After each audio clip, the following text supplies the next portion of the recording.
अस्सलाम वालेकुम दोस्तों, breaking news with Mauzam Fakhar में खुशामदीद। आसिम मुनीर 2027 तक आर्मी चीफ के ओहदे पर कायम रहेंगे, लेकिन 2027 के बाद क्या आर्मी चीफ जो हैं वो अपने ओहदे पर एक और एक्सटेंशन हासिल करेंगे या वो रिटायर हो जाएंगे? ये एक बहुत बड़ा सवाल है, ख़ासतौर पर उस हालिया बहस के तनाजुर में जो कि इस वक्त हमें मीडिया पर होती हुई नज़र आ रही है। मुख्तलिफ सियासी पंडित इस बात का इजहार कर रहे हैं कि chief of army staff field marshal Syed Asim Munir साहब इस साल नवंबर के अंदर रिटायर हो जाएंगे, क्योंकि उनका 3 साल टेन्योर ख़त्म हो जाएगा और अगर उनको इस टेन्योर पर बरकरार रखना है तो फिर उसके लिए एक्सटेंशन का एक नया ऑर्डर या एक नया नोटिफिकेशन जारी करना होगा। इसके बगैर फील्ड मार्शल सैयद आसिम मुनीर साहब अपने ओहदे पर कायम नहीं रह पाएंगे। जबकि दूसरी जानिब हुकूमती जोमा का यह मानना है कि गवर्नमेंट ऑफ पाकिस्तान ने एक नोटिफिकेशन जारी किया था पार्लियामेंट की कानून साजी की रोशनी में, जिसमें आर्मी एक्ट में तरमीम की गई थी और इस तरमीम के तहत ये जो मुसल्लह अफवाज, तीनों मुसल्लह अफवाज के सरबरान हैं, इनके ओहदे की मियाद को 3 साल से बढ़ाकर 5 साल कर दिया गया था और इस कानून का इतलाक मौसर ब माजी था। यानी इस वक्त जो अफसरान इस ओहदे पर फाइज हैं उनकी मुद्दत इस कानून की रोशनी में खुद ब खुद 5 साल हो गई है। यह हुकूमती मौक़िफ़ है इस हवाले से, और गवर्नमेंट का यह मानना है, जिसमें वज़ीर आज़म साहब के सियासी मुशीर राना सनाउल्लाह और वज़ीर ममलिकत बराए कानून बैरिस्टर अकील, ये दोनों का यह मानना है कि अब नए नोटिफिकेशन की ज़रूरत नहीं है। लेकिन यह बहस इस वक्त बहुत हद तक जो है वो हमें सोशल मीडिया पर और इलेक्ट्रॉनिक मीडिया पर होती हुई नज़र आ रही है। अब यह सवाल बड़ी ही अहमियत का है कि जनाब असल सूरत हाल क्या है। असल सूरत हाल से ज़्यादा यह सवाल बड़ी अहमियत का हामिल है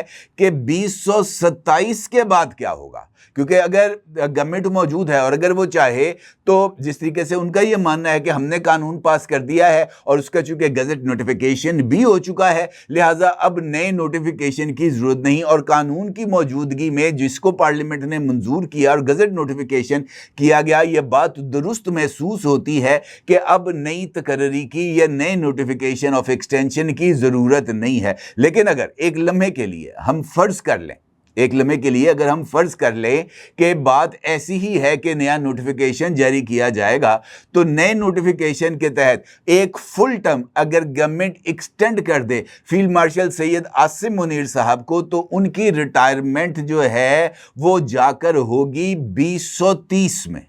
अगर नवंबर 2025 में गवर्नमेंट इस बात को तस्लीम कर ले कि जनाब अपोजिशन का या नाक़दीन का ये मानना दुरुस्त है कि ओहदे की मियाद इस साल नवंबर में ख़त्म हो रही है, तो गवर्नमेंट अगर एक फुल टर्म जो कि अब कानून के मुताबिक 5 साल की है, वो 5 साल की एक्सटेंशन फुल मुद्दत की फील्ड मार्शल सैयद आसिम मुनीर साहब को ग्रांट कर दे, तो जनाब इस ओहदे की मियाद ख़त्म होगी जाकर 2030 के अंदर। तो ये जो दोनों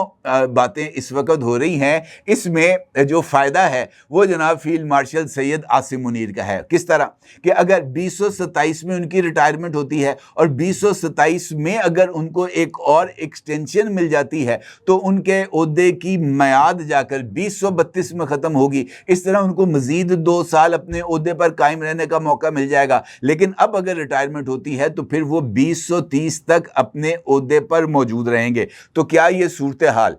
मौजूदा जो इस वक्त क्या सियासी माहौल है, क्या उसके लिए ये फीजिबल है? ये मेरे नज़दीक इस वक्त का बड़ा ही ट्रिकिंग क्वेश्चन है। ट्रिकिंग क्वेश्चन इस वजह से कि मौजूदा हुकूमत के बारे में ये बात कही जाती है कि उसकी life line in fact field marshal Syed Asim Munir की लाइफ लाइन के साथ जुड़ी हुई है। यानी जब तक इस्टेब्लिशमेंट चाहेगी तब तक मौजूदा हुकूमत इक़्तिदार में रहेगी, और जब इस्टेब्लिशमेंट नहीं चाहेगी तो यूँ चुटकी बजेगी और फूंक लगेगी और ये जो ताश के पत्तों का महल है ये ज़मीन बोस हो जाएगा। और इस हवाले से मरी में होने वाला इजलास जिसमें शरीफ फैमिली के अरकान जनाब नवाज शरीफ साहब, जनाब शहबाज शरीफ साहब, जनाब मरियम नवाज साहिबा और मुस्लिम लीग नून के चंद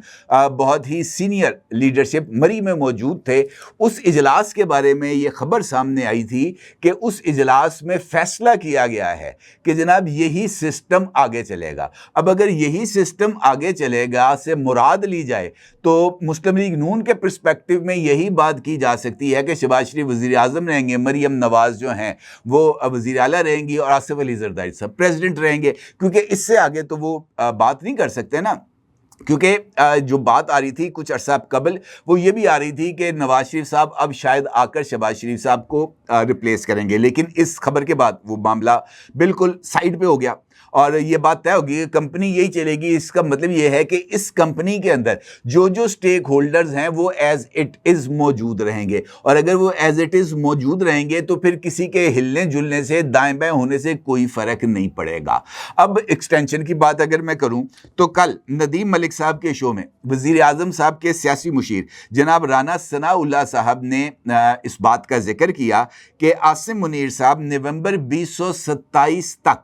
आर्मी चीफ के ओहदे पर काम करेंगे, क्योंकि अब कानून साजी के बाद उनके ओहदे की मियाद को 5 साल कर दिया गया है, लिहाजा किसी नए जो है वो नोटिफिकेशन की ज़रूरत नहीं। सवाल किया गया कि 2027 के बाद क्या होगा, तो उन्होंने कहा जनाब 2027 आएगी तो देखेंगे कि 2027 के बाद क्या फील्ड मार्शल अपने ओहदे पर रहना चाहते हैं या वो उनको रिटायर किया जाएगा। अलबत्ता उनकी रिटायरमेंट डेट अब नवंबर 2027 है। ये गवर्नमेंट का क्लियर कट वर्जन आ गया सामने। उसके साथ साथ अगला सवाल उनसे पूछा गया कि ये जो इस वक्त की सियासी सिचुएशन है क्या इसमें किसी तरह की कोई तब्दीली के इम्कानात पाए जाते हैं। इस पर राना सनाउल्लाह साहब ने कहा कि इंतखाबात का तो अब सवाल ही पैदा नहीं होता, यानी मिड टर्म इंतखाबात आउट ऑफ क्वेश्चन हैं, वो नहीं होंगे। ये जो असम्बली है ये अपनी मुद्दत पूरी करेगी और इसकी मुद्दत 2029 में पूरी होगी, लिहाजा 2029 में असम्बली की मियाद के मुकम्मल होने के बाद इंतखाबात होंगे। अब अगर इस असम्बली की मुद्दत ने 2029 में मुकम्मल होना है तो 2030 वाला जो ऑप्शन है वो मुझे काफ़ी हद तक करीन अज़ क़यास नज़र आता है, और उस की रोशनी के अंदर ये इस बात का जायज़ा लिया जा सकता है कि शायद गवर्नमेंट को इस तरह की स्विंग खेलेगी, क्योंकि अगर 2027 में फ़ैसला करेंगे तो वो ज़रा थोड़ी सी सूरत हाल मुझे लग रहा है कि मुश्किल हो सकती है। लिहाजा ये जो इस वक्त की बहस है शायद ये इसी तरीके से ख़त्म हो सकती है। अलबत्ता उनका ये कहना था कि पाकिस्तान तहरीके इंसाफ के हवाले से जब उनसे सवाल हुआ, उनका ये कहना था कि पाकिस्तान तहरीके इंसाफ अपने कार्ड्स यानी सियासी अंदाज में जो है वो नहीं खेल रही और वो सियासी अंदाज के अंदर मामलात को हल नहीं करना चाहते, और जब तक वो सियासी तौर पर चीज़ों को यानी सियासी मामलात को लेकर आगे नहीं बढ़ेंगे उनकी मुश्किलात ख़त्म होने का इम्कान नहीं पाया जाता। यानी ये भी इसी बात की तरफ इशारा था कि कंपनी यही चलेगी। अब जिस तरह मैंने आपसे गुजारिश की है कि सिचुएशन बड़ी एक ऐसी डेवलप हो गई है जहाँ पर अगर अपोजिशन का मुतालबा मान भी लिया जाए, यानी नवंबर 2025 की बात को अगर दुरुस्त तस्लीम कर लिया जाए, तब भी उनकी शिकस्त है, क्योंकि जो फुल टर्म की अगर एक्सटेंशन दे दी जाएगी फील्ड मार्शल साहब को तो वो 2030 को जाके ख़त्म होगी, और अगर उनके मुतालबे को तस्लीम ना किया जाए और गवर्नमेंट अपने तौर पर जिसका इजहार किया है राना सनाउल्लाह साहब ने कि वो 2027 तक हैं, वो 2027 तक रहते हैं और फिर यही हुकूमत अगली एक फुल टर्म उनको एक्सटेंड कर देती है तो वो 2032 तक रहते हैं। यानी हर दो सूरतों में जो नुकसान है वो मुझे ऐसे लगता है कि पाकिस्तान तहरीक इंसाफ वो मिसाल है ना कि छुरी जो है वो खरबूजे पर गिरे या खरबूजा छुरी पर गिरे, बात एक ही है, कटना पीटीआई ने है, बज़ाहिर मुझे यही लग रहा है, और मामलात भी इसी सिमत में आगे बढ़ते हुए महसूस हो रहे हैं। अपनी राय जरूर इज़हार कीजिएगा। आपका बहुत शुक्रिया। अल्लाह हाफ़िज़।